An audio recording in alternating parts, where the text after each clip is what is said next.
Hi மக்களே, welcome back to YouTube channel. Yes, அதாவது Ormax top 10 India lovers. So எப்பயுமே நம்ம தமிழ் டெலிவிஷன் இண்டஸ்ட்ரியிலேருந்து ஒரு டாப் 10 ஒரு கேரக்டர்ஸ், ஃபிக்ஷனல் கேரக்டர்ஸ் வந்துட்டு ஆர்மேக்ஸ் வந்துட்டு செலக்ட் பண்ணிட்டு வந்து லிஸ்ட் வந்து அனௌன்ஸ் பண்ணுவாங்க. ஸோ அந்த விதத்தில் மோஸ்ட் பாப்புலர் ஃபிக்ஷன் கேரக்டர்ஸ் அப்படிங்கிற ஒரு டீட்டெயில் வந்து ஒரு 2 days முன்னாடி ரிலீஸ் பண்ணியிருந்தாங்க. அதில் ஒரு டாப் 10 லிஸ்ட் வந்து பார்க்கலாமா? ஸோ ஃபர்ஸ்ட் வந்துட்டு கயல் சீரியல்லேருந்து கயல் அவங்க வந்து பண்ணியிருக்காங்க.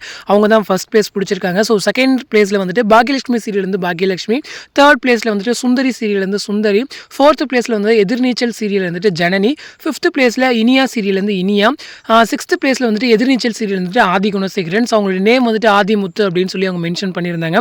செவன்த் பிளேஸில் வந்துட்டு கார்த்திகை தீபம் சீரியல் வந்துட்டு கார்த்திக், எயித்து பிளேஸில் வந்துட்டு சிறகடி காசிலேருந்து முத்து, நைன்த் பிளேஸில் வந்து பாண்டியன் ஸ்டோர்ஸில் வந்து தனம், 10th பிளேஸில் வந்துட்டு சிறகடி காசில் வந்துட்டு மீனா.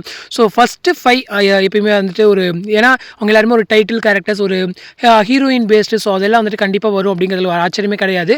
பட் அதுலேருந்து வர அந்த ஆதி குணசேகரன் கேரக்டர்ஸாக இருக்கட்டும், கார்த்திக் கேரக்டராக இருக்கட்டும், முத்து கேரக்டராக இருக்கட்டும், இவங்க எல்லாருமே ஒரு ஹீரோ சைட்லேருந்து, ஒரு வில்லன் சைட்லேருந்து இவ்வளோ ஒரு ரீச் கிடச்சிருக்கு அப்படின்றது ஒரு பெரிய விஷயம்தான். பட் அது அவங்கள நடந்து வந்திருக்காங்க அப்படின்னு சொல்லும்போது ஒரு பெரிய கங்க்ராச்சுலேஷன்ஸ் ஃபார் தெம் ஆல்சோ. அடுத்து 9th and 10th பிளேஸில் தனம் அண்ட் மீனா.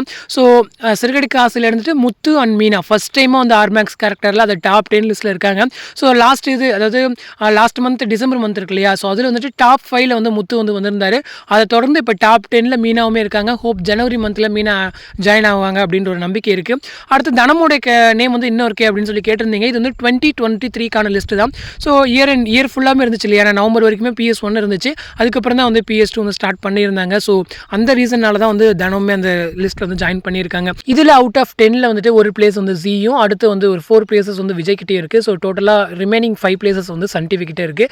ஒரு பெரிய விஷயம் தானே இந்த மாதிரி வந்துட்டு டாப் 10 அனௌன்ஸ் பண்ணும்போது அங்கே இருக்கிற ஆர்டிஸ்ட்டுமே ஒரு நல்ல ஒரு பூஸ்டப்பாக இருக்கும். பார்க்குற ஃபேன்ஸ்க்குமே எப்பா நம்மளுடைய ஃபிக்ஷனல் கேரக்டர்ஸ் வந்து டாப் 10ல் இருக்காங்களா அப்படின்ற ஒரு சந்தோஷம் இருக்கும். ஸோ வெயிட் பண்ணி பார்க்கலாம். ஸோ பாக்யலட்சுமி தொடர்ந்து நம்பர் 2, கயல் வந்து தொடர்ந்து நம்பர் 1. இது பர்டிகுலர் ஃபேன்ஸ்க்கு வந்து ஒரு ஹாப்பி நியூஸாக தான் இருக்கும். இதை விட முக்கியமான விஷயம் அப்படின்னா முத்து மீனா வந்துட்டு டாப் 10 லிஸ்ட்டில் இருக்காங்க அப்படிங்கிறது சிறுகடி காசு ஃபேன்ஸ்க்கு எஸ்பெஷலி ஒரு நல்ல ஒரு சந்தோஷமான விஷயமா இருக்கும். ஸோ இந்த வீடியோ பற்றின உங்களோட கமெண்ட் வந்து கமெண்ட் செக்ஷனில் சொல்லுங்கள். அடுத்த ஒரு இன்ட்ரெஸ்ட் அப்டேட்டோட நெக்ஸ்ட் வீடியோ மீட் பண்ணுறேன். தேங்க்ஸ் ஃபார் வாட்சிங் அண்ட் பை.